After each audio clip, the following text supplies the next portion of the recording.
Just three regular guys with a podcast. Why is it a big deal, though? Like, I don't understand why. Like, what is... Because I didn't think you knew anybody. Who can laugh at each other's expense. And right there, my knee was just... Who have the utmost confidence in each other's athletic abilities. Sub 5.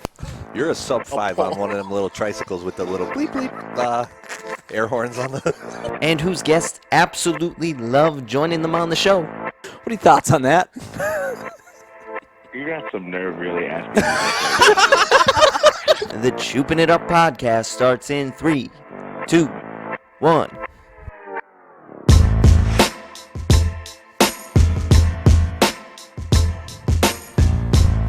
We are back. Hoop. Boys. You're gonna have to change that from your knee to your back now. That is very true. Hooper's gonna be dialing up the AARP card. I might just make you drop your phone, so I have to watch you try to pick it up. Listen, I will fight through the storm. I will pick it up like nothing is wrong. But yeah, the pro day combine might have to push it back. If we tried to do it tomorrow, I'd run like a 12, and I'd probably cry after about 35 yards. You're not getting 12 even in your condition right now. No, You're right. not pulling like a Michael Jordan flu game right now. You're not. Yeah, not a chance. No, Paul Pierce poo game where you were going down on the wheelchair. What'd you do? I was deadlifting. It was the weirdest thing too, right? So I'm sitting there deadlifting. Back didn't feel great. I'm like, I just had a bad feeling about it. Right. Were you wearing your weight belt? I was not wearing my weight belt. Okay. Do you own one?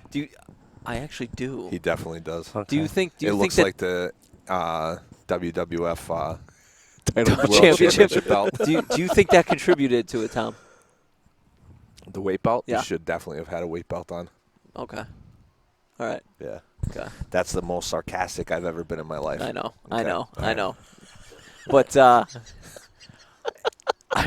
went to deadlift 285, normal thing, different bar, a little slippery, just wasn't fully tight like you have to be in a deadlift. And I started to lift it, and I felt like a little stinging sensation, and I just tensed up, and I'm like, oh god, this isn't good, not good. That would have been one hell of a TikTok video.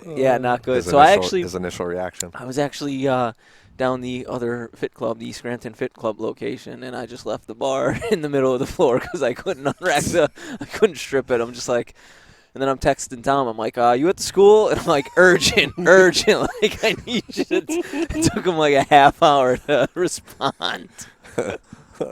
How you feeling though? Little stiff, A little tight. I imagine tomorrow when I get out of bed, I'm not gonna feel great. I meant to take ibuprofen before I came here, forgot. You're going to hate your life tomorrow. Yeah. But now, so now this goes back when we talked about this is a question for you.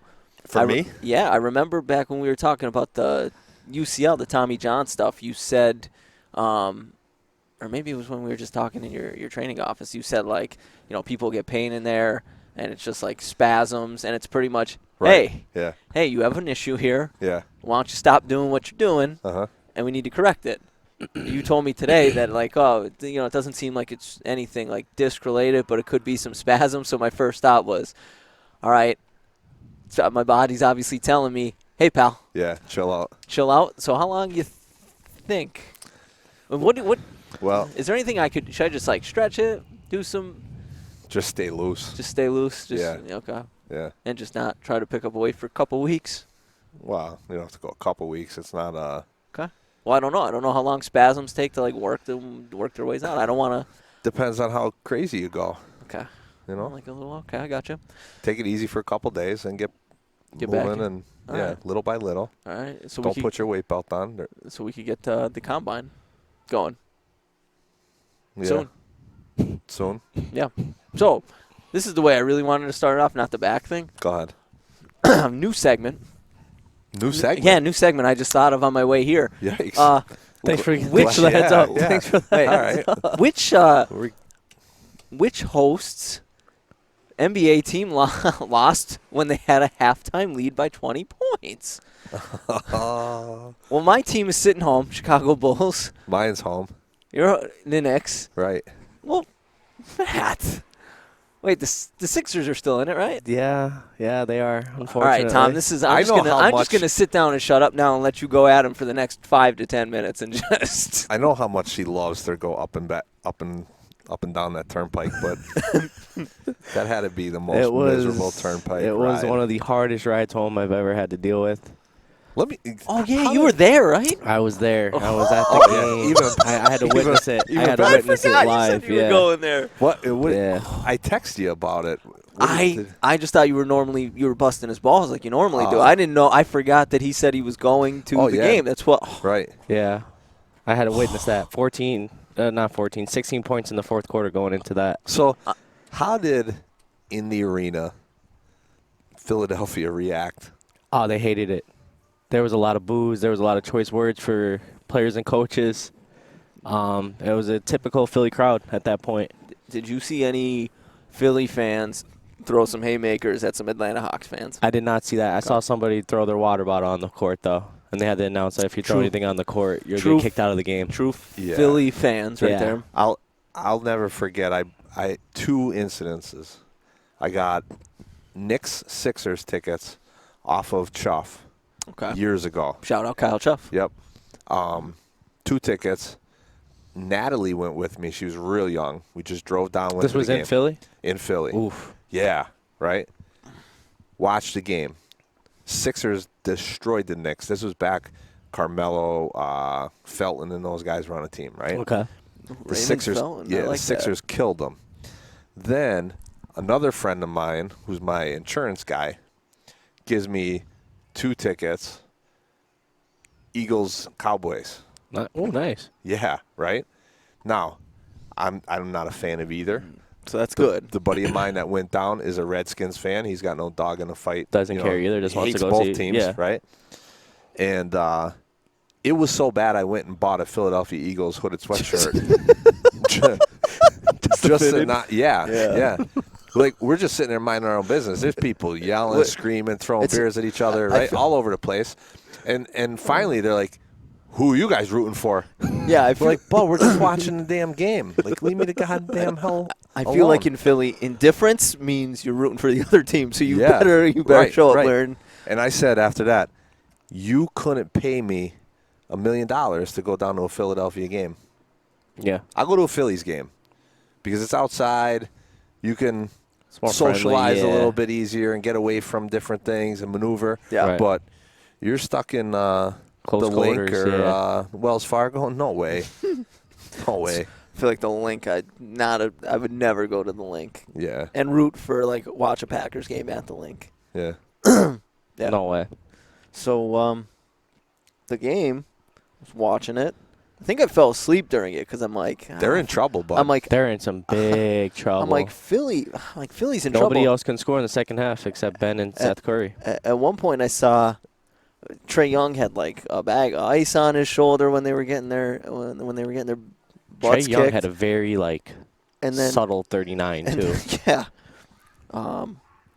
I don't know how they came back. Like I said, I fell asleep, and then I woke up to Tom's text, just busting your balls. I'm like, did they end up losing this game? Yeah, they did. Oh, yeah. It was just poor offensive flow at the end of the game. And Ben Simmons in his 22% free throw shooting. That is stellar. Sickening. Has to make you sick. This dude, Sickening. he came into the league, didn't have a jump shot. Okay, you could develop one. You've been in the league 5 years now. I think he's shooting with the wrong hand. I think he's a righty. Yeah, he does not look smooth. But, you've been in the league 5 years. Your jump shot might be worse than it was coming out of LSU. I think it's just a problem that he chooses not to shoot open jump shots. You're not going to know he's if the ball... two in his head? I think he's two in his head, but you're not going to know if the ball goes in the basket if you're afraid to shoot it. And how are you going to get anybody to respect you if you don't shoot the ball? There was some video, I think it was probably on TikTok. Somebody caught him. TikTok guy? Oh, yeah. You could go follow us on TikTok. Chooping It Up Pod. But some fan caught a couple consecutive shots of Ben in warm-ups prior to the game. Oh, really? Just clanking. It looked like Hooper shooting them in pregame. Yeah. Without the back injury. Dude, I promise you, I'm not even going to say, I could take Ben Simmons in a three-point shootout. Wow. What?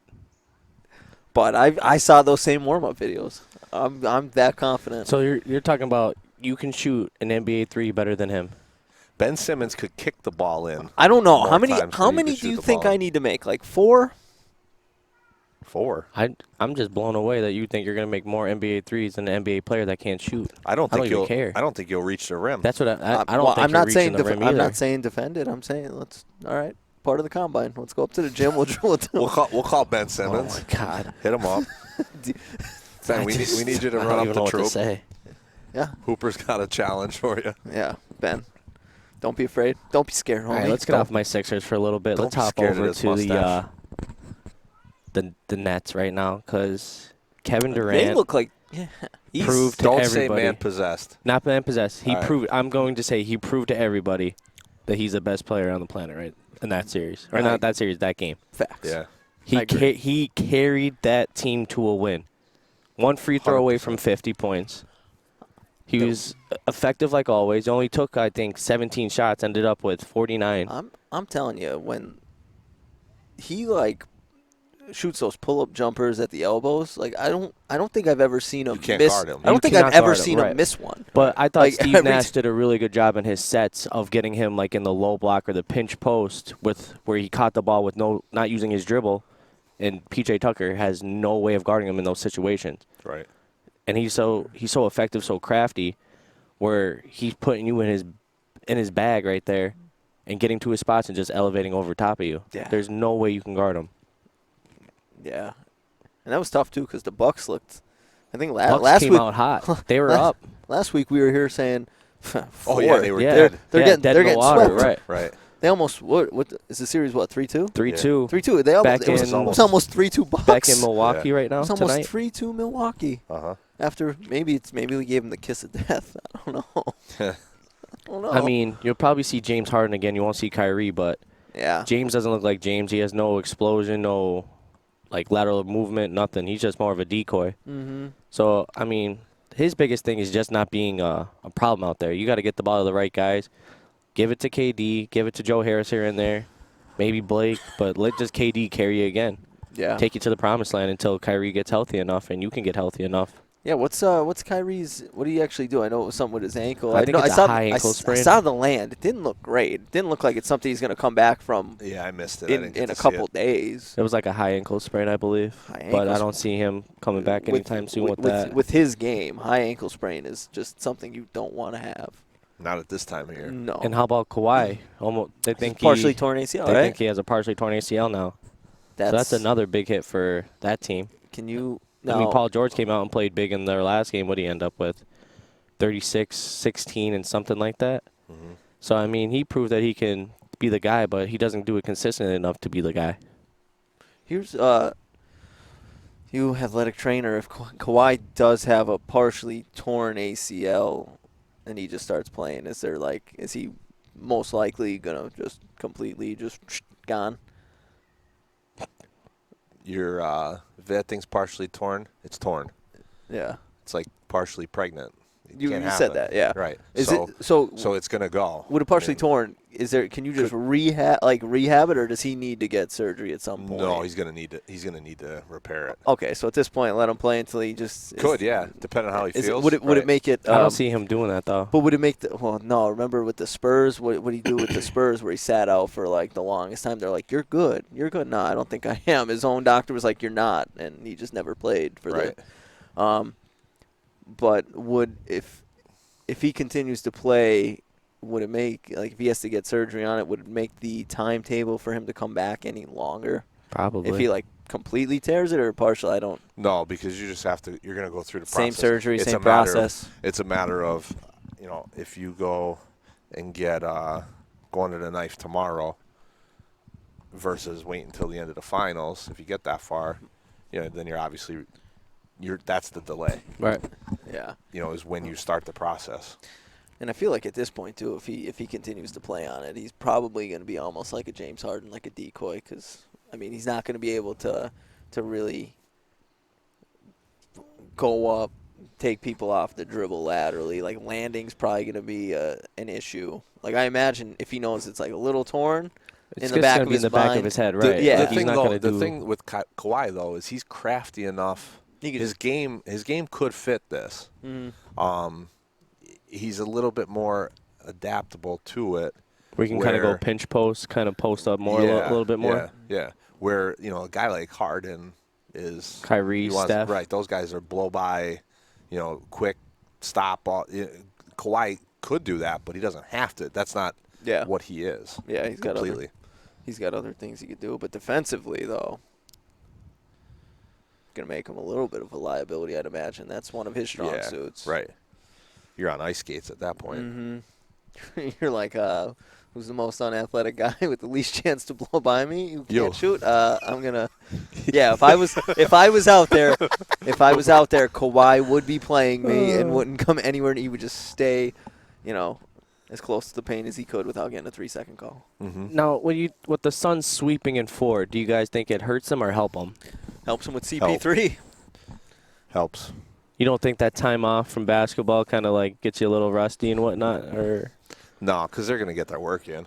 Okay. They're going to get their work in. I mean, if I could sweep everybody in 4, that's what I'm aiming to do. I'd rather sit down and kind of rest up because you're playing every other night already, so you have all those minutes on your body. You played a full season. Your second best player is 36. I right. mean, you got any time he could have. And he had that shoulder injury, so. And now he's in COVID protocol. So this is actually best case scenario for them. So does he have COVID? Or is he a contact? I think he's a contact. They didn't really specify, but I believe he's contact, and I think he's vaccinated too. Yeah, but now so that makes it shorter time. Right. So I don't think he was going to miss any games to begin with. No, and if at most he'll miss one, depending on how long this series goes. But yeah, right. He'll probably be. What else in the? I got one for you, Hoop. Okay, for me or for both of us? Well, both of us. It'll be a group conversation here. But, nice. But what you guys? What travel baseball are you with? Baseball U. Baseball U. Okay. I'm looking for an 8U team that's like top 30 in the country. You know of them at all anywhere? I mean, I saw some things on Facebook. You can't always believe what you see on Facebook. You know what I mean? I'm not even sure if there are 38U teams. Who takes the time to rank these teams? I have no idea. But they're 8U. Do they have scouts at these games? Nope. So how do you get ranked? Who decides it? I don't know. The coaches? But why are you asking me? I don't coach 8U. You're in it. Coach 15U. You're in it though. You're in that. That wave, that aspect of things. I'm losing all confidence in the future of sports. When I see something like that. I'm in it. I don't want to. Actually, I don't care. You never know who's listening to these things. I don't want to bash it because again, where we're at, we have those young teams. We have 10U. But listen, where you're at, where you guys are at, yeah. I'm okay with travel at that age. Yeah. I get it. I'm okay with that. 8U travel? My thing is, again, at the end of the day, for the kids, and like more so the parents, I feel like in some situations, the goal is to get your kids potentially get them in front of scouts, right? Unfortunately, scouts, it's easier for them to see more of the more top-tier kids at a travel ball showcase than it is at a high school baseball game. I understand that because more of them in they're all on the team. It's like an all-star team of the best kids in a certain area. Right. And I get it. I get why that's a better route for college coaches and recruits to go to. I understand it. But what scout and recruiter is going on 8U? That's what I'm saying. Like, I don't know when they start going. I imagine these scouts don't start going to any tournaments earlier than 15. Right, kids that are freshmen, maybe 14, kids that are 8th grade summer going into their freshman year, but like 10U, and I could even see why you would have a 12U, 13U, get these kids kind of playing together, right? You don't want to just throw a random team together, have them come up so they can, After Little League, I'm good with travel. Yeah, 8. I mean, when I was 8, I think it was like farm Isn't league. it still coach pitch? Yeah. Right. Right. I mean, I get it. And and let's be honest, we all know what it is from the organization's perspective. It's a money grab. Like, it is parents are going to pay to send their kids here to play Sure. baseball because they think. Well, yeah, and that's the thing. I don't necessarily I don't agree with it, but I understand the perspective of those that are running the organizations that you're leaving money on the table because people are willing to pay you hefty amount of money to travel for coach pitch. So I get it. You're going to offer it because people are going to pay for it, and you're trying to put food on the table. Hear at home. me playing devil's advocate. So you have a son or daughter, 8 years old. They come up to you. I want to keep playing baseball. No. You're not letting them go play travel U? No. Because they want to play with their friends and want to keep playing? No. Well, what do you mean keep playing, though? This would be my question to you, because at 8U, you could play in the summer, and they have fall leagues. Right, but I'm so just you don't saying, have to like, go play, travel. just, If you want to just play. spitballing here. I'm not saying I would let them go. There's no point. But, like, I mean, they could play. I would say go pick up a basketball or football. Let's play something different. But they could play in the fall, like in Oliphant, Trout, wherever town ball that goes through the fall. So there's opportunity. You don't have soccer. I mean, tennis. Your goals in coach pitch 8U have to be teach the fundamentals and let them have fun. Don't crap your pants. Keep your hat on your head. Yeah. Stand in the right spot. And when you get French fries at the stand after the game, don't get Ketchup ketchup on your uniform. That's tough for mom to clean. So we're gonna pay $4.50 a pop and go to tournaments left and right, so your kid could spill ketchup on his uniform.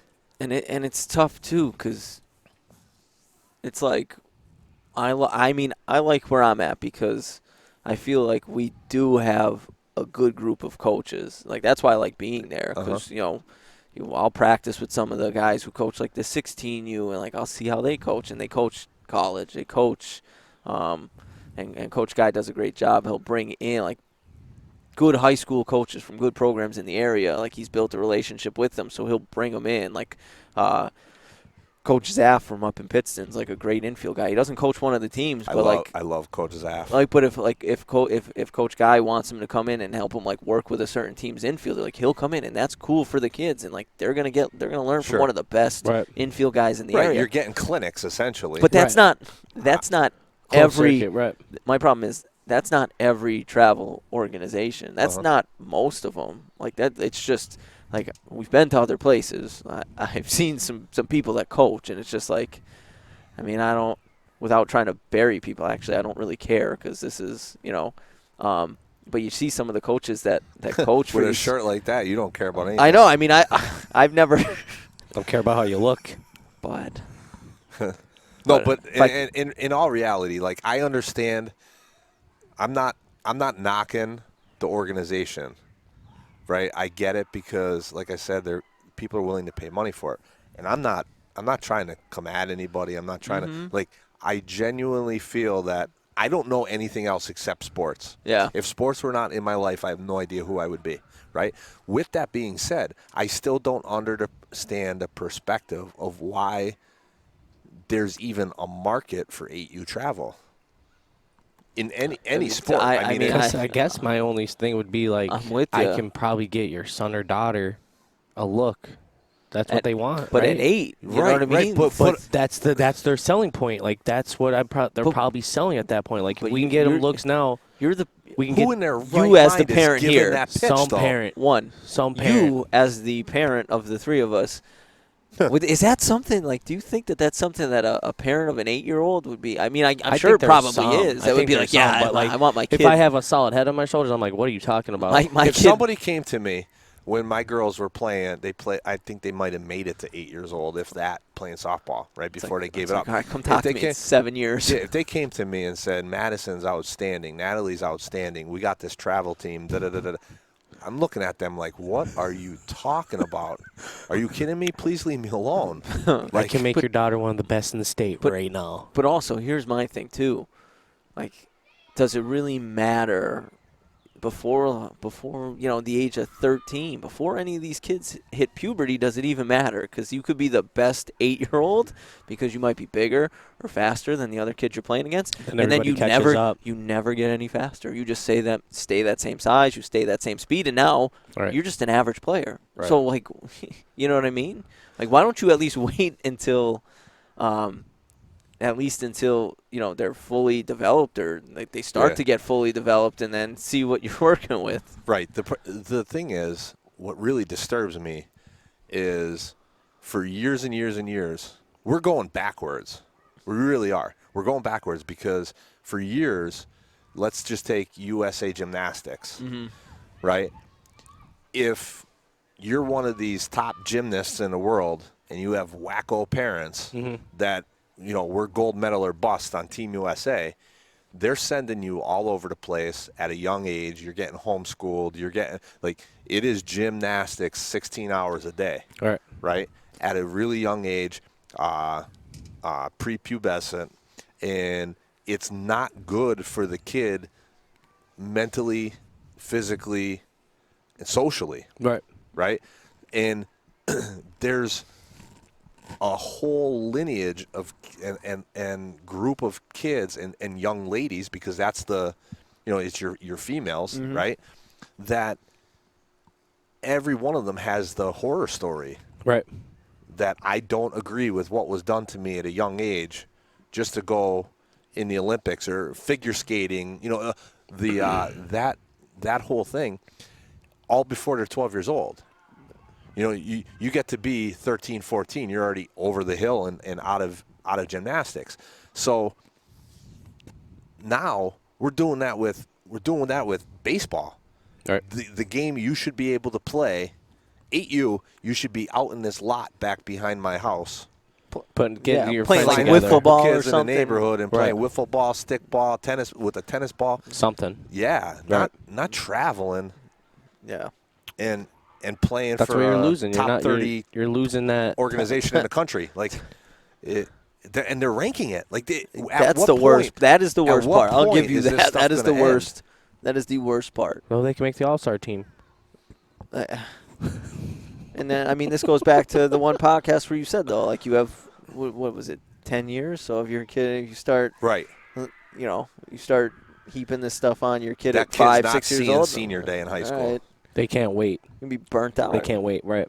Be burnt. You start traveling around at 8 years, you don't even have the chance to just be a normal, just enjoy being an 8-year-old kid. Right. Yeah. That's how Kaz and Schultes end up getting that kid, and the kid runs track and ends up being a medalist in the 400 or something, because they don't want to play baseball anymore. Yeah, they want to do something different. Right. Yeah. Speaking of Schultes, phenomenal guy. Huge broadcast. Me and Matt had a phenomenal great time. The A team was out. He really took over in some aspects where you kind of just had to sit back and let it go. Schultz, the alpha. But he's the alpha of alphas. You got to let him go, man. He is the alpha of alphas. Do you want to talk about that? About what? Just that whole day. The whole day? Just the game, the broadcast. I imagine from your side, because we were getting a lot of it. The whole day? Yeah, just the whole day. What'd you wake up? What'd you eat? What time did you get to work? You want the inside scoop on my the life of me that day? Yeah. But, from you, we were getting a bunch of text messages about the live stream of that game. Good or bad? Oh, no, that it wasn't working. It wasn't working. Yeah. Right. And I'm just sitting there. I'm like, I don't know what you want me to do. I'm just sitting here with a headset on. I'm just going to keep talking. I'm not at one point, it was great because Eric took the laptop, so unplugged the mixer. So we literally weren't plugged into anything, and just kept going. Right. I'm like, don't worry, guys. Right now, we are not plugged into anything, just so you know. But let's keep it going. So when we are live, we're but you know what? Somehow, because he sent me the link, we have the link private, right? Because I saw that. Yep. Until tomorrow, until the game is over, then we'll put it up. And then publicize it and let anybody watch it. We didn't want it to get into the hands of Mount Pleasant, right? Strategically. Gotcha. Right. Absolutely. So smart. Eric took care of all that on the back end for me, put it up on our Mid-Valley Athletics YouTube page. That's where I screwed up.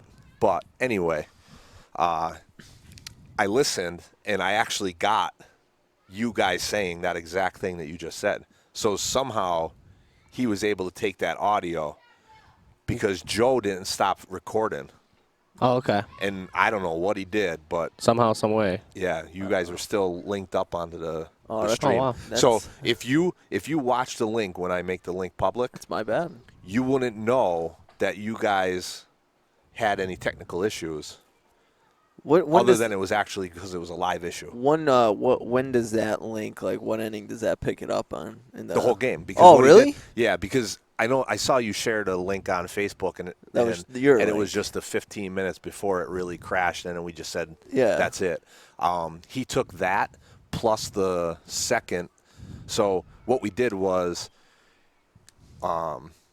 we went back and forth. We were trying to get it corrected. We used the school district YouTube page, and that's what we were streaming off of.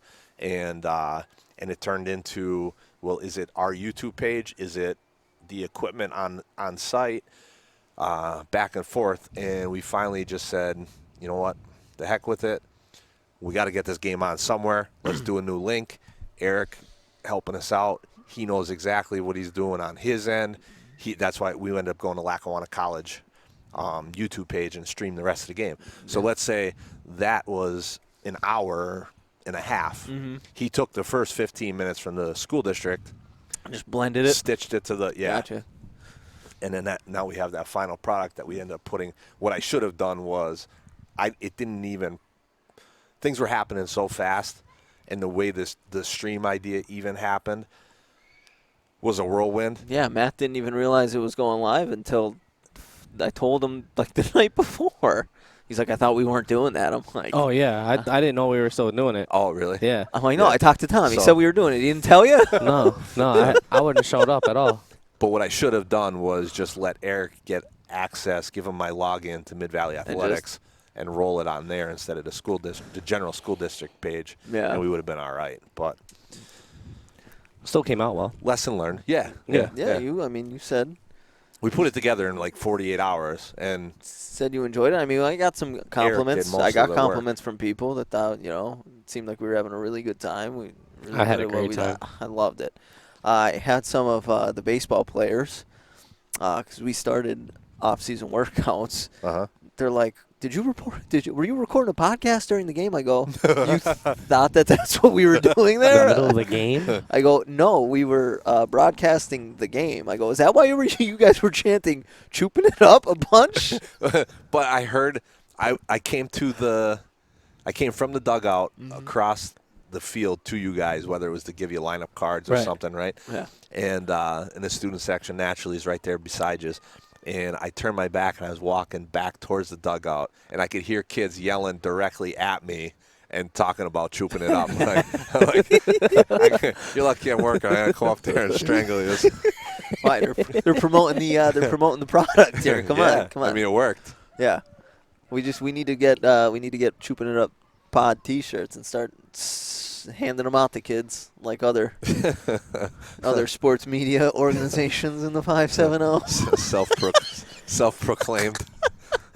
Well, like that. Broadcast aside, that game was fantastic. It has been an absolute, like, I can't do this anymore. Like, I can't take the stress. The stress, The anticipation, to sit anxiety. and watch the game. Like, part of it is like a football game, a basketball game. When we're in a tight game like that, I'm kind of like in, let's say, coach mode a little bit. Right. So you're kind of. So I'm you're not realizing locked like in and I'm mute. Right. Here I'm spectator because I don't know anything about softball. Right. And I'm like hanging on what's going to happen next. Right. Mm-hmm. Who's the ball going to get hit to? Are they going to field the ball the right way? I don't know what, first and third. I don't know what your options are. I don't know what your defensive options are. What kind of mind games you're playing, all this stuff. I have no idea what's going on between the two coaches in a dugout. Right. And I'm just sitting there like, I'm just going to, my head's going to blow off my shoulders. It really is. So to go, obviously Loyal Sock, that game was easy. Right. It was a 12-0 and we ran away with it. But between the North Schuylkill game and Central Columbia, 2 one-run games, thank God I don't have hair. That girl was throwing some heat, too. Yeah. Like, being in center field and watching the ball come in there, I was like, wow. Absolute. I don't even know how they're even, like, seeing this right now. Absolute pitcher's duel. And I was going to say it on the broadcast. Again, brings me back. That was probably the best, like, high school baseball softball game. Full disclosure, I haven't really seen much softball. I haven't gone to. That was many. like Verox's. That was like yes. that was like the At Hanover game. Hanover. I'm like, it Yep. was a pitcher's 1-0. duel. It's going to be like one little just Yeah. bloop hit or one like the first person that scores a run is going to win the game.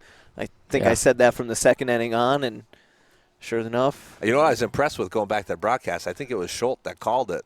Yeah, he did. I think did he even call Zoe hitting it or something? He like did. I'm going. What he was saying going like one of on? these girls at the bottom of the lineup. Yeah, they're going to be. They're going to be the and one. as soon as he said, the ground ball up the middle, there it is. Yeah. Yeah. There it is. I'll tell you what. I was talking to Mrs. Higgins during the week. Mm-hmm. Might have been the day after the game. And we were talking about the game, and she brought up a really, really good point. You go through our lineup, right? You look at the last 3. We had 3 state games, even the district final at Holy Redeemer. So last 4 playoff games. Run through the names of the kids that came up big for us, right? And it's, at some point, Courtney Rebar. Dad's dad, right? Kaylee Taranella. You got Danielle. Zoe Zielinski. Oh, wow. Her brother Bobby's a district champ wrestler. Coming full circle almost. Yeah. Emma Kobolansky. Her sister was a phenomenal cross country runner. Like Right. there's each of them that has come up big. Runkos, there's Runkos all over Mid Valley. Even across Jason, the her board. sister. Right, Yeah. Lindsay Jason with Danielle Jason. Right. So it's just one after the other right now in our lineup of kids, like almost like that athletic pedigree. Right. No, That absolutely right. They all have that almost won the background, nine, right? That definitely comes into play, for sure. I'm You never even nervous. thought about that. Yeah. That's really cool to think She had about. my head spinning for about an hour. Like I couldn't even Yeah. do Right. work. I'm sitting here going, wait a minute. Like, Yeah, right. Wow. That's really cool to think about. She was another one. She was like when she came over to us out in center field, she's like talking to Schultz. She's like, "You guys on?" And Schultz like, "Yeah, yeah, we're on." I'm like, "Higgs, I got another headset. You want in?" Jump in. I go, "You want it? You want in?" But no, it was. I thought, was it the 5th inning when they scored the run? Yep. 6th inning. Fifth, I mean, yeah. I said that if that girl from Central Columbia didn't make that throw. What a To throw throw that girl was, out, man. that would have got. I feel like that would have got ugly quick. But I feel like that was brought Right. the momentum back. Right. Oh my god! Like the momentum was shifting completely to us, and then she made that throw, and it was like, and then it allowed them to walk Miranda. Yeah. She couldn't have walked up and Again. put that ball any better. The best was I saw Coach Piercy after the game. He's like, hopefully you guys didn't bury me too much for that call. I'm like, nah, we said You know what, we though? said it had to be a perfect throw. Yes. We understand that we would have did the same thing. Like That was the other thing on the broadcast that I mentally noted was when that happened, and I told Pierce, we got out of the dugout, and I saw him in the infield, gave him a hug and congratulated him, and I Right. said, you had me scared to death because all I could think about was what kind of security am I going to need to get you through the Mid-Valley spectators if you ended up blowing that game because of that call. Right. And the one thing I noticed and was very impressed on was anybody could have been that armchair, and Schultz went through that Monday quarterback and all that stuff, and how you guys came to his defense there, right. and because it really was, it was one of those, you know the situation if you don't send her, but the situation in a 1-0 game and you're struggling to get one across the plate. You need to try to steal a the run girl when you needs can. to throw Right. a strike to the plate, and she did. Credit to her, Yeah. she Right, did. Right. She did. You're betting on a perfect throw. Yeah. Even when earlier in the game, again, he was trying to. I think it was before they scored a run. Like Kat Davis, fast girl, Right. stolen bases on the year. Like, Slides past the base. well, she's Right. going to Yeah. steal. That girl, that catcher made a Right. perfect throw. But again, you're struggling to find something offensively. You're trying to get someone in scoring position. Great call. Would have did the same thing. Right. And Can't and try to really, make a great throw. And the scouting report from what I did gather was to put stress on that catcher because her throwing was a little Erratic. suspect. And you saw it when Kaylee went, and she threw it over. Oh, and yeah, she yeah, was yeah. able to advance to third, and we're hoping to get the same thing. But that was not in Schultes' scouting report when him and Piercy talked at 2 a.m. Coach It's like I Piercy. got a little backdoor, little backdoor stats. He's going. He's like, I'm coming with the stats all day. that's sometimes like when you peel the onion a little bit, and you think about it, like two grown guys are up at 2 a.m. talking about a high school softball game. You know what I mean? Like one of them coaching in the biggest game of his life. The other guy, just broadcasting. I just want to know. But for the first time broadcaster. Broadcasting, keeping it dry. We've all keeping it dry out there. Keep it real dry. Inside joke. Yep, Schultz, we love you. I love you, Schultz. Hopefully you listen. We tried to get you to be on the broadcast, but he's on baby duty. Wife's back to work. I'm a nervous wreck tomorrow, though. Yeah? Yeah, I don't know if I'm going to. I'm nervous. I'm not even in the game. I'm not even going to be at the game, and I'm nervous. That's a huge moment. It really is. It still hasn't even hit. I mean, that we're going to go. I guess down if there. I was coaching it, I would just tell them, like, enjoy the moment up until we get the field and it's back to business. Like, and take it all in. Enjoy it, though. Like, you've worked so hard to get to this moment right now. Enjoy it. Enjoy the bus ride. Yeah. Enjoy walking in the stadium. Enjoy the warm-up. But once we're about to play defense or go up to bat, we got to flip that switch and get to business. That is by far the key to our game is do not get overwhelmed by the moment. Yeah. Simple as that. We've got pitching, we've got defense, and we can hit at any point in the lineup. Yeah, and 1 through 9, it's a battle 1 through 9. Yeah. That's the biggest thing I think is that to our advantage is too, like you're saying, like you have your best hitter at 1. You have to face her 3 times. You have to at least. Then you have 320, 426, and then another 320 right behind her. Like, what do you do as a pitcher? You're like, oh my How god. you memorize those stats. That was pretty. Well, It's kind of disturbing. Yeah. bud, Real quick, but I ain't no rookie. I'll tell you that. based on the stats, Keeping too. it dry out here. We printed out. We logged into Crope's Max Preps and we printed out the stats. And I'm like, oh wow, these girls, they don't have too many home runs from Central Columbia. And Schultz is like, I don't know where he got his stats from. The one girl from Central Columbia was up. Yep, she's their best hitter. She has 4 home runs on the year. I'm looking at the stats. I'm like, well, Max Prep sucks. They only said that their whole team has 2. This girl has 4. Schultz, where are you getting your stats from? How deep did you dive into this? And I was impressed. He probably called their news reporter down there in Bloomsburg somewhere. Are they facing another righty? Do you know if this girl's a righty? Because I knew that Central Columbia was the first lefty they faced all year. I think she's righty, but I can't. Okay. I can't confirm it for you. You probably have more of the scouting report than us, just from talking to, your wife and Coach Pierce. Like, I'm going to be honest, man. I haven't talked. I haven't been able to talk about the game, softball. Right. Okay. It's all been the hoopla. Where you got to go here. Yeah. We have a parade, just logistics. this, that. Yeah, around it. It's been an absolutely insane week. Like, I don't know how.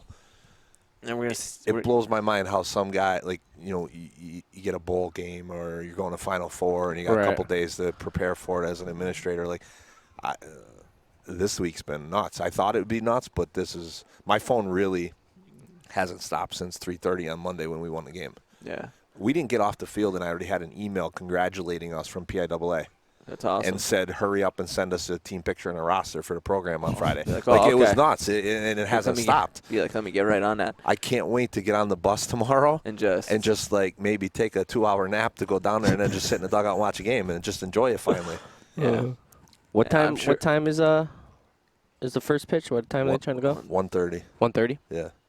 I heard. What was it? The Tunkhannock game today. Yeah, 5-4 loss. Well, they lost. Great year. Shout out to them. Great run.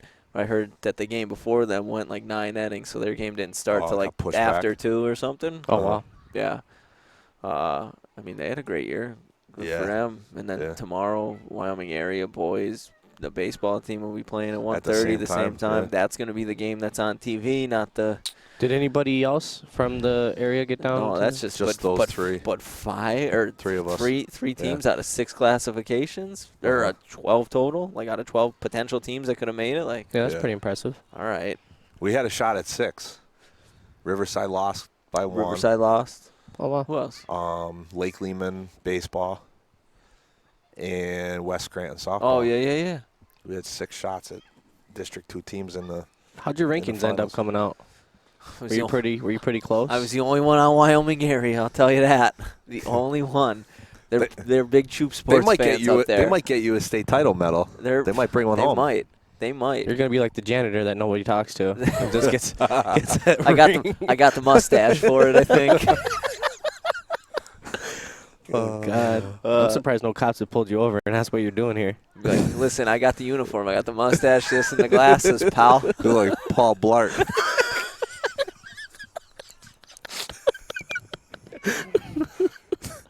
Oh, he even has a shirt. Yeah. Great movie, great reference, dude. So, you think the old softball coach will answer his phone? You have, I say this all the time, but you have a better chance of Jesus coming down off the cross before he answers the phone call from you. Yeah, Jesus is going to cannonball into the pool behind us. Here I come. Listen. I sent the text forewarning him. I'm like, pal, about a half hour, I'm calling you. But he's about to coach. It's the night before a state final. The biggest game. He's got the girls. And career. he's got his whole staff and it's team. almost 9 o'clock. They got to be vacating. So come on, I'll go to his house for dinner. You know what I mean? Here's my logic, right? I'm just trying to help him out. He's been having to deal with the serious media. The serious media. I mean, to put again after what Coach Schultz said, or after what Schultz said, he was up at 2 a.m. Pierce isn't sleeping tonight. Like Sunday night. Way. So he's thinking of all scenarios. So pal, what better thing to do? Boar's already sleeping. Boar's been sleeping since 7 o'clock. Boar was sleeping on the fire truck. Boar's probably sleeping during the game somehow. What are you talking about? They had to wake him up, tell him to go coach the first baseline. Dude, can you imagine the guy from Central Columbia, the first base coach, made that snag on the line drive? Boar would have took that one right off the thing. Like right in the chest. I asked him after right game, I'm like, how come you didn't make a catch like that? He goes, I didn't have the opportunity. I'm like, you wouldn't have made that catch. No shot. No shot. But I mean, what better way to put your mind at ease before to talk about the game more? Before the biggest game of your life. But just to come on here. But we don't have to talk about the so Mike, we think about the NBA playoffs, man. I'm sure he's watched a lot of basketball these last couple of weeks. You know Mike, can you tell us the score of the Nets game? Nets Bucks. You got a TV handy? We're staring at some trees in Tom's backyard here. So you're gonna try to call him? I don't know. I don't want to. Should I? You put a lot of pressure on him, I guess. I did. Listen, I thought this could be a hefty wager here. Does he answer his phone? What's the over/under? That was the other thing. You guys are doing live odds on a high school softball game. What's the matter with you three? What? You guys were doing live odds. What is 240?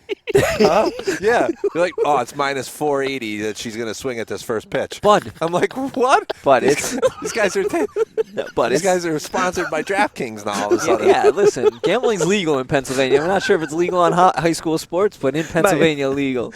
We'll get it there. About $1,000 on that game. We'll get it there. I probably lost $1,000.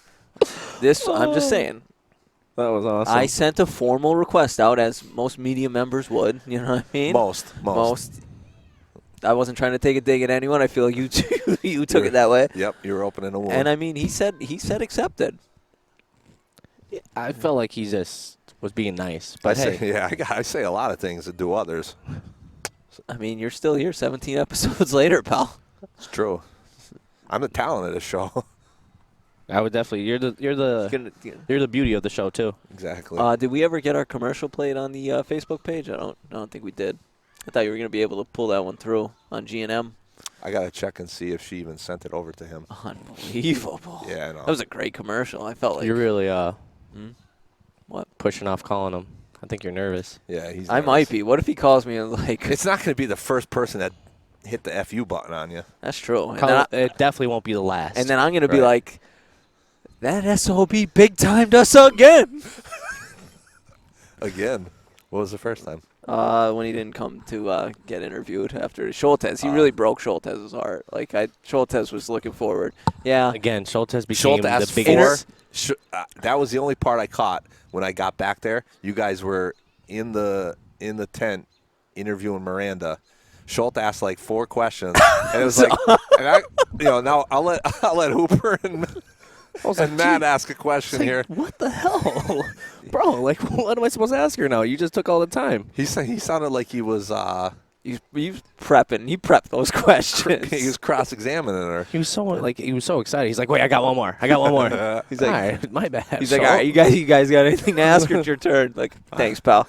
Thanks. You just asked her Yes. everything I wanted to. Thanks, bud. I don't know what else to talk about. How was your day? What did you eat for dinner? What was the pregame meal? A little fruit? What do we got here? Like, What do you? What's the secret? What do you eat pregame to hum like that on the mound?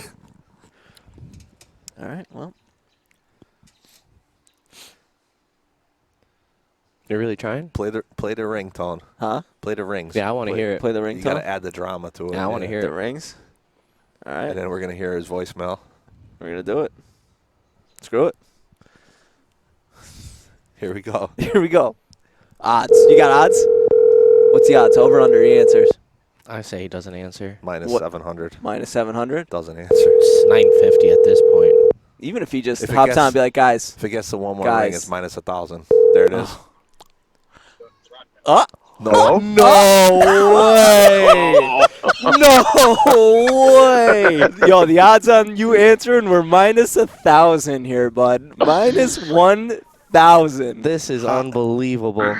How did you answer the phone? Tom is really let down that you answered. Why did you answer the phone is a better question. Well, I got a lot of hate mail and hate emails for not making the set after the North Schuylkill game.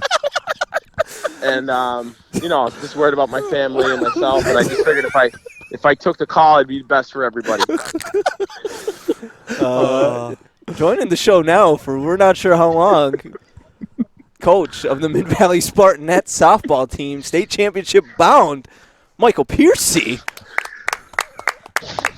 Just great. Just great to be here, guys. I'm a big fan. I've been, trying to do notable things over the last few years to get on this podcast, and I've been striking out left and right, and I finally, we got this done, and I was just real excited to get the invite. I'm going to be honest with you. I'm not asking you one damn question because I've talked to you too much in the last 2-3 weeks. That's understandable. That's fair, Tom. I agree with that one there. Pierce, I just got one question for you. Did you guys serve beef sticks and cupcakes at the team dinner tonight? We did not. But if you would like me to get into that story for the Choop crowd, I would be happy to. You can absolutely get into that All right. story. I want to hear it. All right. I mean, I really don't want to go on record with this. All right, I guess I will. I was Matt's weightlifting coach, Matt Tanner, 5'9", 140. Matt Tanner. Yeah, I was in charge of his strength and coach. So And, was this pre or post ACL tears? Pre. Oh, so your fault. Great job, Mike. Great job, Pierce. Wow, I never thought of it. Nah, yeah, okay, never thought about that. Yeah, it was pre. So at that point, he had the stature of Hooper. Yes. Yes, All yes. Great.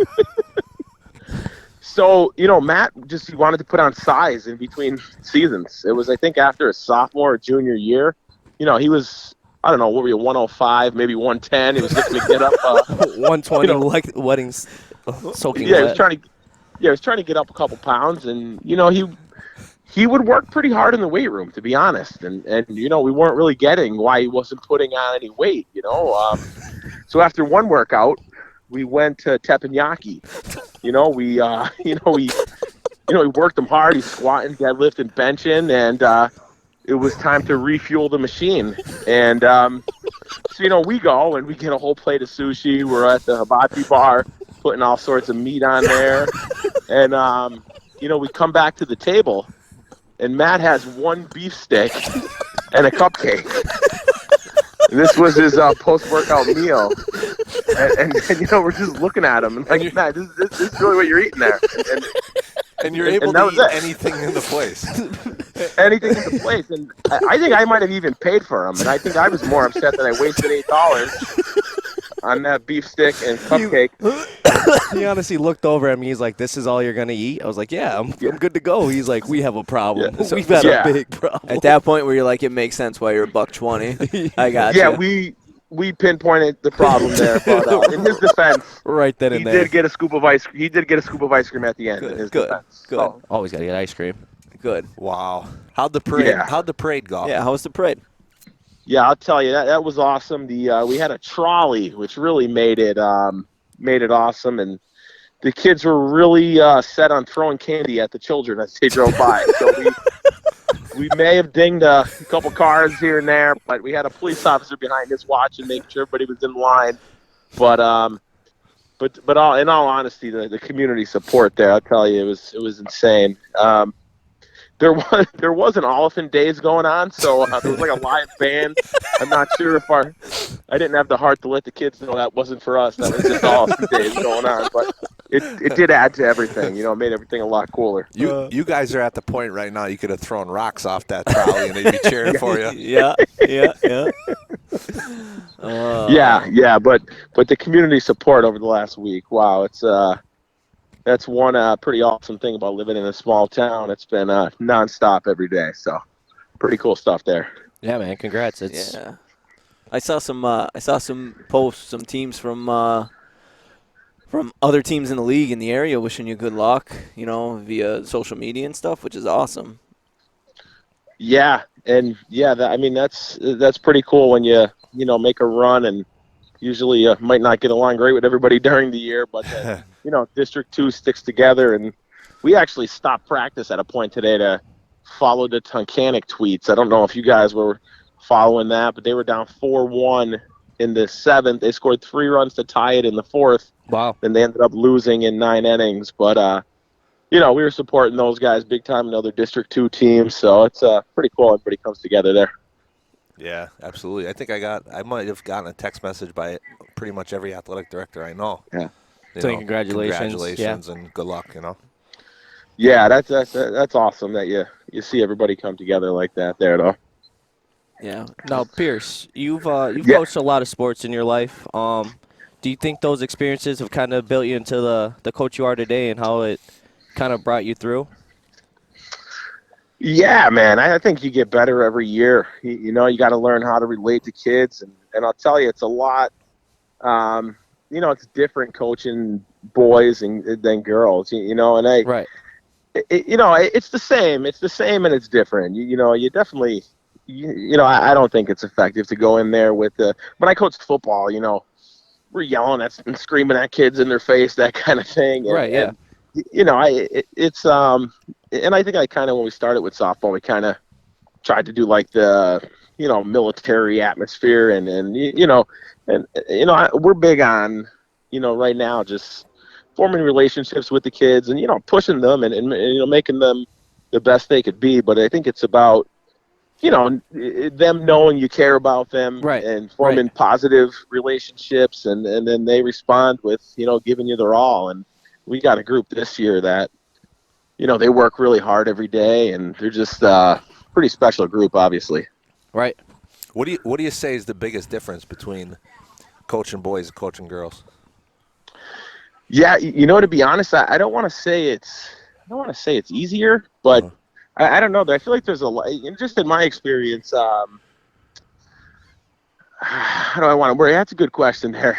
I feel like girls, that they want to please you. Right. You ask them to do something, they work hard, they want the satisfaction of saying, "Hey, I did this. This is what coach wants me to do." And I don't know. I feel like, and maybe we've just been lucky to have really good groups, but they're focused. There's not a lot of messing around when you're practicing, and they're all business. So yeah. That's one thing. We don't run into a lot of riffraff and issues outside the field and things like that. They're generally really good kids who want to please the staff and work hard. Yeah, I think too, and I'm not joking when I say this. I really think the girls are tougher than the guys. Tougher physically, tougher mentally.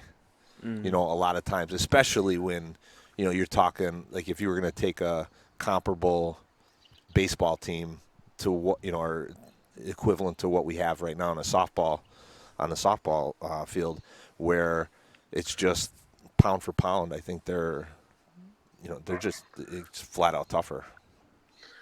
Yeah, I mean, these kids are, they're warriors. They really are. Like they're never injured. They're never coming out of the game. They get banged up. They're out for a second. They're back in. I got to make them come see you, Tom, and stuff. Right. Like they're like, nah, I'm fine. I'm like, Yeah. no, you're going to get treatment. You're going to get this wrapped. Right. Yeah. So, I would agree that, there's a toughness factor there. And again, maybe we've just been lucky to have these type of kids, but definitely there's been very little issues, in the last, 5, 6, 7 years with these kids. I've always said, and naturally on the boys' side, it's more apparent with football, right? But the less activity in my room, the more wins, the more successful you are, and Right. and it's exactly what he said here. Like they won't come see me because they want to stay state final. If we're an 0-20 softball team, my room's loaded with girls, right. Every day. Yeah, and they don't want to miss. They don't want to be out of practice, and I don't know. I think it took years to get there too, just to have that expectation. Year one wasn't like this right? year. Right. Year one for us, it was nothing like this. Those kids, they still text me and call me, and I actually saw one of them walking into the district semifinal, and they're like, "Geez, we should have listened to you guys." They gave us a run for our money there. They were, I think no matter what sport it is, it takes a couple of years to really leave your imprint there and get things running the way you want. Build that culture. That's going to be my question, because when I was a younger coach first starting, that was a big thing that you would always talk about, like how tough it was early on for you to kind of build the culture. And when I first came in, softball was starting to get you were already pretty successful at that point. So what was the toughest those first couple of years when you took over the program of just kind of building that culture? What was the toughest thing that you found to get to this point? Yeah, and like you said, I mean, I think your answer was in the question there, just building the culture. So, when we first took over, I remember I had a kid who worked every Friday, and they would miss the practice or the game on Friday. And one kid had dance on Wednesdays, and just, it wasn't, obviously that wasn't going to fly. So it took a couple of years to be like, this is a 6-day-a-week commitment, and, it's this way. If you want to be a part of this, you have to do things this way. And then when you get there, to work with the intensity and the toughness that we're looking for, that doesn't come overnight. And we were just going back because we had to get like some information together of like the year-by-year records and things like that. And I was looking, and I think we were 27-40 in the first 5 years. Yeah. There's something around that. And I tell everyone, I wouldn't trade that for anything. You know what I mean? We remember what it was like going out there getting 10 run ruled every day, and it just I wouldn't trade that for anything. Just going through those hard times, and we talk about that with the kids now, and luckily over the last 5 years, I mean, it was a total different story, and obviously we have some great kids coming in. I don't care what kind of culture you create or what you have. If you don't have good athletes, Absolutely, you need the talent to win games. That's a no-doubter, and we've been really lucky on that front for the last 5 years to just have some really good kids. Yeah, that's the thing I think about a lot is without those, like you said, that record there in the first 5 years, that without that team, now again, like you said, there you have some talented, really talented kids right now, but all said and done, without those teams and those rocky times before, you don't know if you get to this point, that where you can continually set the bar higher and higher. If that kind of makes sense. 100%, and I would totally agree with you, because we were just The first year it was 4-11, and then we just wanted to get better, and it was just you got hungry, Right. because we really felt that we were doing things better than the teams that were beating us. Like our kids were more prepared. They were, but we just, we couldn't put it all together. We didn't have, the most talented groups back then, but like we became kind of possessed and motivated. We got in summer leagues, we got in fall leagues, but yeah, those I feel like those rocky and tough times, they kind of motivated us and got us going to where we were. And the big thing I remember, it was I think it was 2014 or 15. We lost to Redeemer 8-6 Yeah. in the semis, and we had the bases loaded. Yeah. And it was like a questionable call, strike 3, and we lost 8-6. They go on to win the state championship, and we're like, wow, we might be close here. We played this team 8-6. They went on and won a state title. Yeah. And then it was like, all right, we really got to ramp this up and do whatever we could, because we're a lot closer than we think. We had no clue what state competition looked like, but we played a game where we felt we should have won, and then that team goes and wins the state title. And I remember telling the kids, like, guys, we're close. Like, this is it. It's our turn. Our time's coming. And yeah, I mean, since then we, had the right kids who put the work in, and we, did some good things, and now have a chance to, get the big one here. Now, Pierce, you kind of talked about that hunger. You said you built that culture. How do you keep kids hungry? Like when they kind of, it's not sad to say, but sometimes you just know as a player when you're better than a team. I knew as a player, like, I'm walking into a basketball, football game, we're gonna win it. How do you keep that hunger going for those girls? Yeah, and for us, we always talk about winning the state title, and we never got there. So it was kind of, I don't want to say it was easy, but we never reached the pinnacle. So, Okay. I mean, that was always our goal. Obviously, we want to win the league and district, but we think, if we're going to win a state title, we have to go through the league and district first. But that's always been our goal. But, to be honest, Matt, this year was different. Like, in the years past, we had to kind of even knock the kids down a little bit, like, hey, we're not all that. We still got to play. Right, exactly. We had some talented Nothing's kids. going to get handed to you. Yeah, and this year was like the opposite. We have 5 kids starting who never played a varsity game before because of the COVID year, Right. So right, exactly. our freshmen and sophomores, so our goal this year, like, we just kept telling the kids, guys, you could win a state title. Like, you guys have no clue. You've never played a varsity game, so you just got to believe us here. But you're that talented. Right. So this year was more of Building them up. We just built them up and just kind of kept hitting them with, you guys are special. You guys are special. You don't see it yet, but trust me, this is a special group.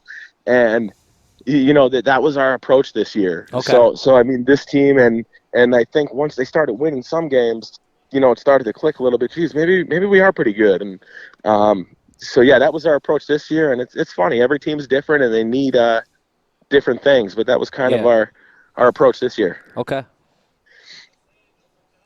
Pierce, I'm going to give you a second to shout out your coaching staff. I feel like you have probably one of the best coaching staffs, in Mid-Valley Athletics, just because every time I'm at one of your practices or whatever, if I'm at the school, when we're practicing, like, your coaches will go to their practices, and if they have time, they're at your varsity practice. Like, they're all in, it seems like. So go ahead and shout out your coaching staff and the importance of them helping you out to kind of get to where you are, where the team is.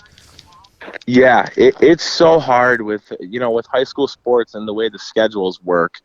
50% of the people are eliminated right there because scheduling reasons. So, it's hard to get good people who could meet the hours. But like you said, we're so lucky. And anybody who's into coaching knows, it's not about the money. If you do it right, you're making very little for the hours you put in. And, so 2 of them, Joe Bohr and Don Nowakowski, they've been in it. This is with the whole time. We started together, and they're people.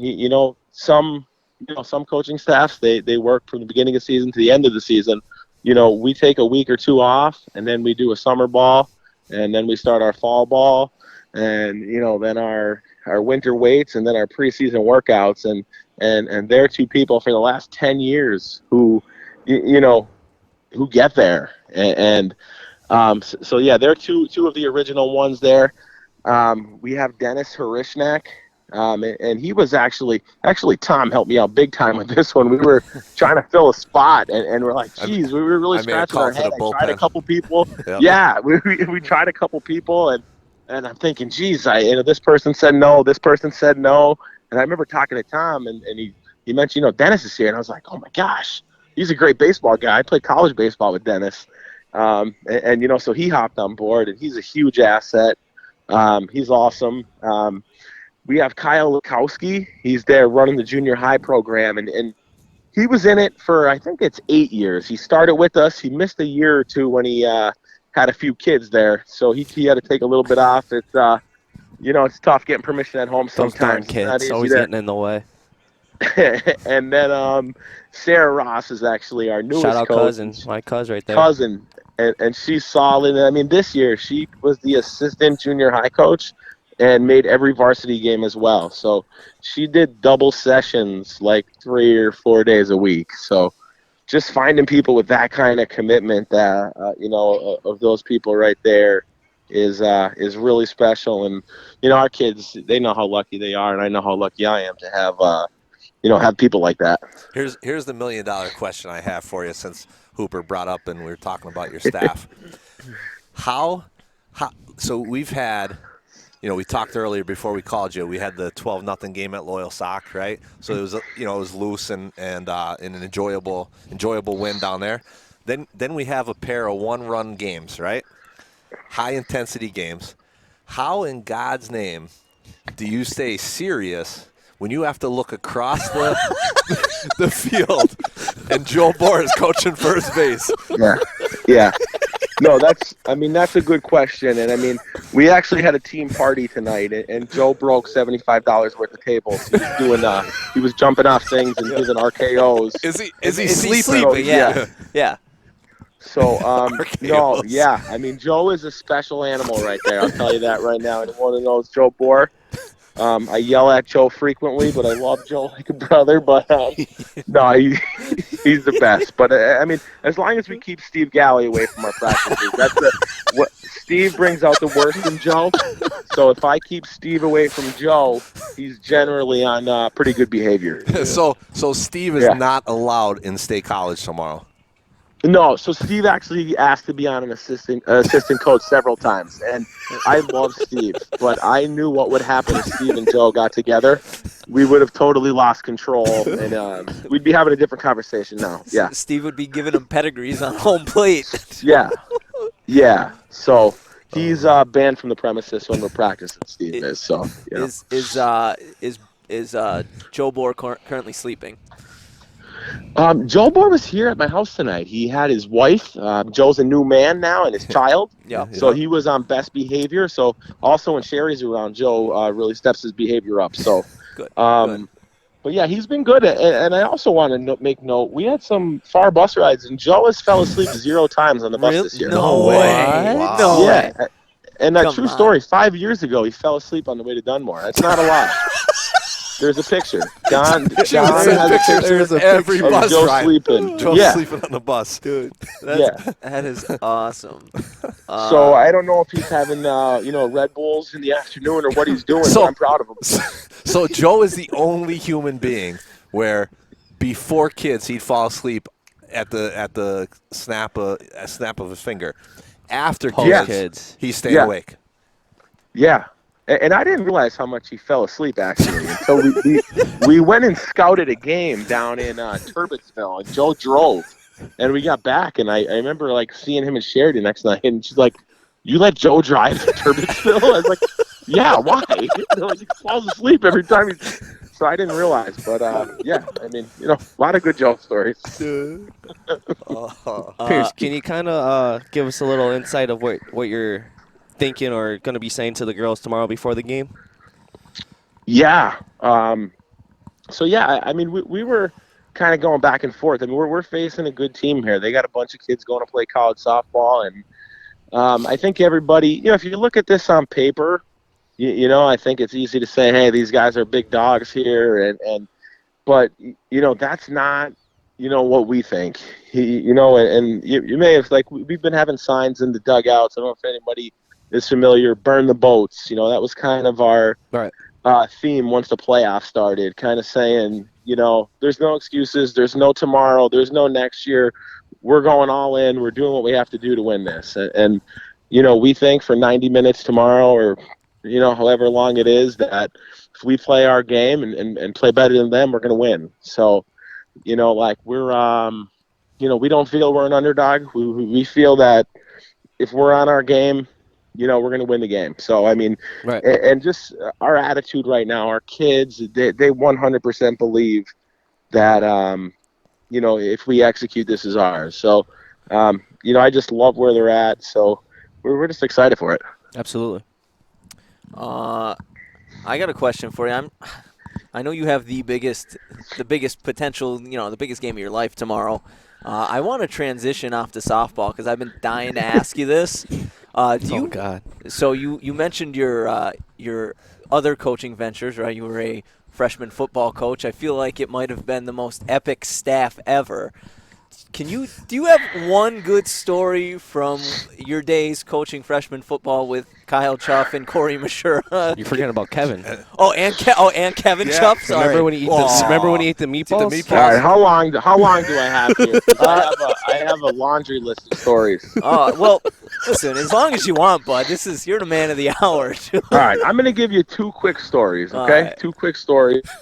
They this is, before you get started, this is how I met all these guys. This was my introduction to Mid Valley. Oh my God, I have more than two. They're just popping into my head. Oh my gosh. Which one do you go with now? Just a real quick one. Me and Coach Pizzalia sent me and Kyle to go scout the Honesdale game, and I was picking up Kyle. And I got there, I beeped the horn, and Kevin came out of the house and got in the car instead. And he said, Kyle has a date tonight. Yeah, I'm going with you instead. So that happened to me once. That's a true story. Me and Kevin scouted Honesdale. How did Coach Pizzalia take that? Does he know that? He doesn't know. I told him me and Chuff went. That's all I said. You didn't lie to him. I didn't lie. Don't know if he's a listener, but he will know after this if he is. Yes. Just one more quick Kevin story. He was talking. What was he talking about? His fitness. He's working out. I forget what it was, but I remember this. We made a bet with him that I think we were going to give him like $100 or something if every day after lunch during doubles he ran 1 mile. And I forget what time we gave him, but right after lunch, he had to go down to the track and run 1 mile, like within 10 minutes of lunch. So he did it the first day. He was good. So the second day he goes out, and, you know, we're in the field house. We pop back out and check on him. We look. We don't see him anywhere. We're like, wait, where'd Kevin go? We look close. He's laying on the track. He's down. Tom had to go out with the gator. I forget what he did, if he twisted his ankle or what he did, but it was day 2. He dropped out of the bed on day 2, but that was a really fun one. That's awesome. Pierce, remember when him and Rebar had the meatball eating challenge? Oh man, yes.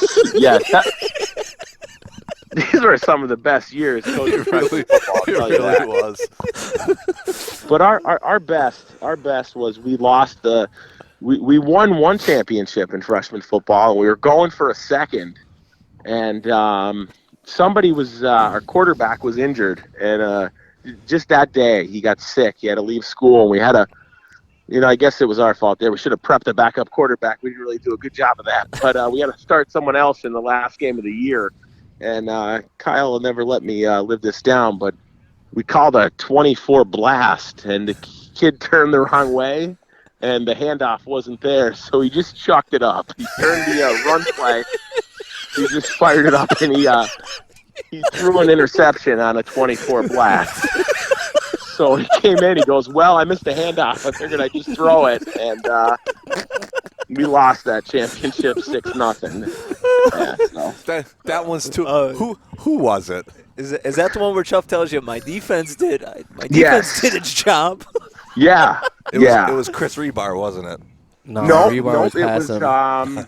I Ethan? forget his name. He had a nickname. It was like Vegas. He was Vegas. he was only here for like a year or two as a kid, and he was the backup quarterback, but he didn't get any time until the championship game there. So again, that was on us there, not getting that guy.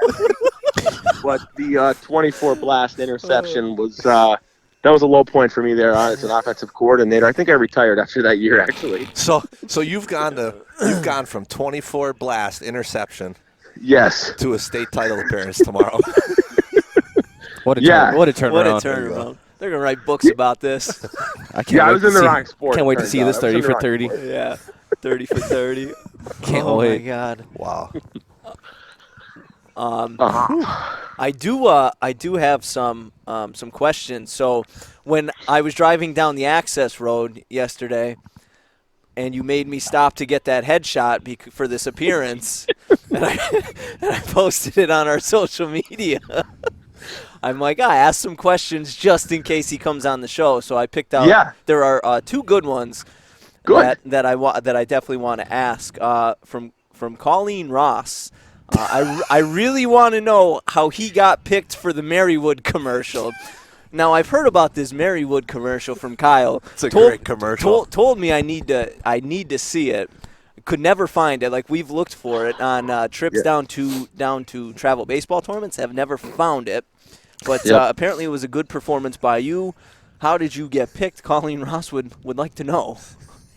Well, Steve, I have actually great news for you, and it involves Kevin Chuff. It involves Kevin Chuff again. So I'm getting tons of texts, like saying, hey, great job, good luck. I got a text yesterday morning from Kevin, and I was like, oh, he's probably saying good luck.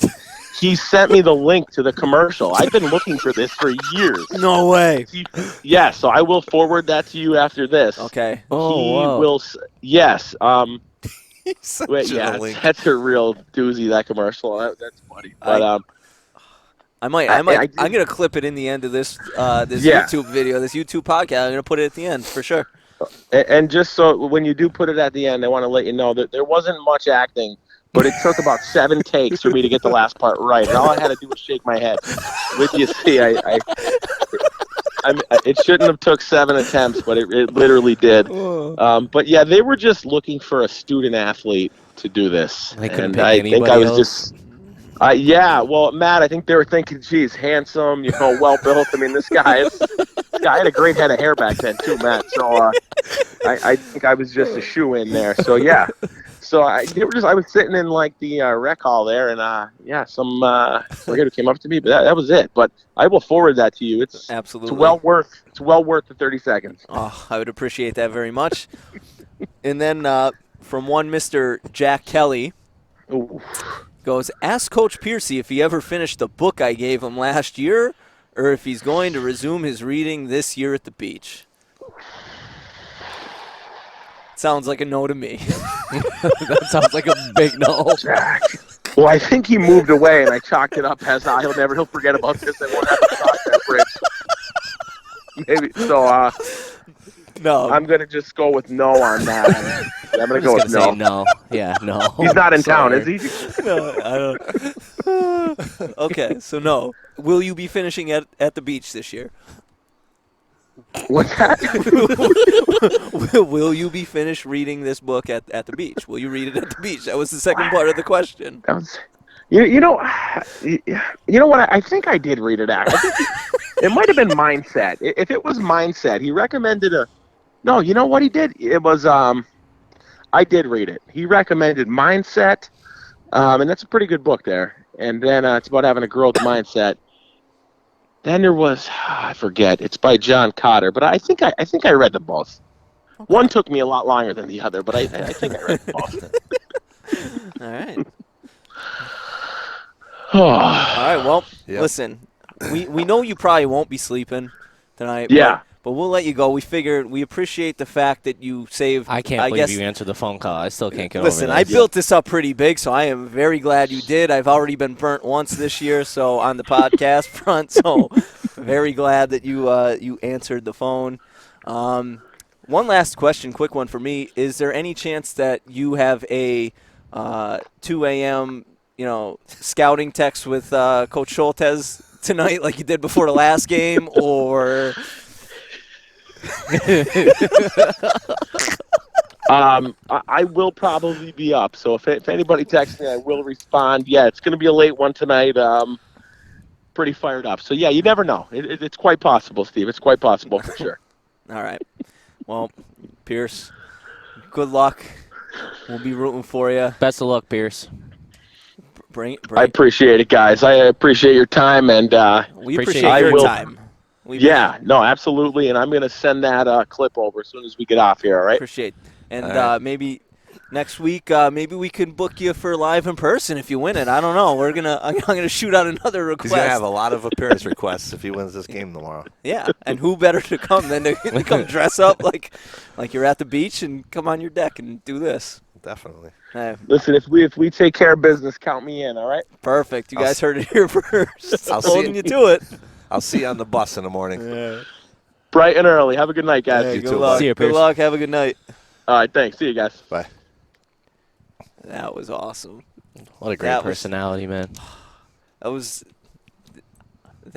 only like a 35-minute phone call. Felt like just an hour of straight laughing. Like he was fantastic. My sides all cramped up. My face is like hurts. Starting to bother my back a little bit from laughing so much. Tightening up the cord is bothering me. But that was awesome. I feel like no one deserves it more than that individual. He puts his time in, man. He really does. He's gotten to. It's been an absolute pleasure to kind of see him go through. You've seen him from the start. Yeah, you've seen him from freshman football to this. Yeah, I mean, that's how I met Piercy, Chuff, Kyle Chuff, Kevin Chuff, Schultz. Lip was on that first staff my first year here at Mid Valley, and and then Mike took over the softball program, and as he said, I think it was either his first year, maybe second year. Don had an interest in helping out and started out as a volunteer, and then they got along, and she's been there since. But just to see through the years to get to this point now, it's not been easy. There's been certainly plenty of conversations privately on, are we making the right decisions? Are we, is what he's doing, bouncing back and forth with each other and kind of, trying to get it right, and like he said, he's got talented kids, and he in the last few years, he's really had a great group of kids come through, to certainly help. But the like he said, the culture was set, and he stuck to what he wanted to do, and it wasn't anything. Some people are very pig-headed and set in their ways, and he's not. But he does have his core principles that he's not budging on.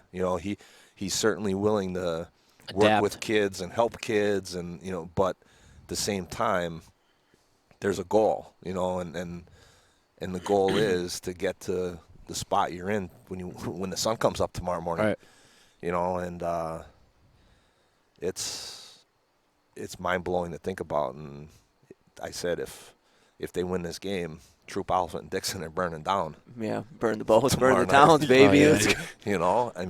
But there's going to be a party every weekend. Yeah. Until next season, basically. And I'm telling you, so when I started coaching, it was like 2015, so that was pretty much right, I think, when he was making the turn with softball. And I think that was – Kropp couldn't have been the head coach for it had to be his second third year, something like that. Crope, 2015 when we won the league. It was close because I know Pierce. I think Pierce got the job the year before I was the AD. Crope might have been hired. Crope was one of my first hires. Well, yeah, because Crope was so Baraksa when we talked about him when he broke his forearm. He was a sophomore. That was still Punky. Right. Yeah. That might have been Punky's. That was Punky's last year. So my first year was out, so it was Crope's second year, and I'll never forget just being in the gym. Either we're in the other gym and Piercy was in the high school gym or vice versa. We would just go over and talk to him, and he would talk about how tough the first couple years were, just building the culture, and that was when he was starting to make the turn. Yeah. And he's like, that was the biggest thing. He's like, the softball program wasn't thought of. Wasn't thought of real highly when he took over, and he had to kind of break that stigma, and this is what we're going to do, and I needed to get kids to buy in, and now they're starting to buy in, and we're starting to have success, and that was the big thing that he used to tell Crope, myself, and now to see him here, it was awesome, because he just kept building on it, and like you said, you got to get the right kids to come through, but at this point, it's bought in. I feel like once you get that culture, you don't have to keep saying it. No, right. The kids are like, no, this is how we do things here. The culture and the momentum have grown so to a point where, you could almost even take a less talented team and make a heck of a run simply on belief and just thinking there's no way we're going to lose this game today. Right. You know what I mean? And having that mindset. But that's one of the things, you touched on Mike's staff, where they're all in on the varsity level. It's like a football staff. They all have their aspects. They're Dennis has the outfield, and this one's catcher, and all this that one's kind pitcher. of stuff. This one's doing right. And so he delegates very well. They're all very accountable, and they understand the chain of command. Right, and they've been again. It goes back to consistency. They've been around. There's always shakeup. You're not going to keep one high school staff in any sport, right? For 10 years. It doesn't happen. But they've had that, between my wife and Joe, like you said, they've been there with Piercy almost from the beginning. And Dennis has been on for a couple of years, and he's staying. And then now you get an addition of Sarah, and seeing, especially when you have a staff like that, it's, everybody thinks, if I end up hiring Hooper as the next girls basketball coach, right? When he comes in, he's got to have his staff ready. Right. It's not going to happen. You're going to lose people every year. And to me, if you could bring in one person a year, and you might have a staff of 6. It's going to take 6 years to really get, and then you're going to have one of those guys drop off, and you're going to have to pick somebody up, and that's what you're seeing with Mike, where he had that core. You pick up Dennis, he hangs around. Kyle, like you said, Kyle was there. He took off for a little bit. He comes back. Now you add Sarah. And Sarah's one that I add to my list of when we competed against her. Right. All throughout my life, I could go through a number since I'm a kid where I hated that person. Yes. No way I could ever get along with that person because I can't stand how they act. I can't stand how they carry themselves. I can't but it's in competition. And now when you get to see them outside of that together, you're on their team now, and it's like you're one of us. Yeah, right. And that's been a huge asset to Mike and to the staff because you guys both know coaching girls sports, for some time and things like that. It's a different. It's tough for a guy. Yeah. To coach girls. You can't relate. And he's got the perfect blend of.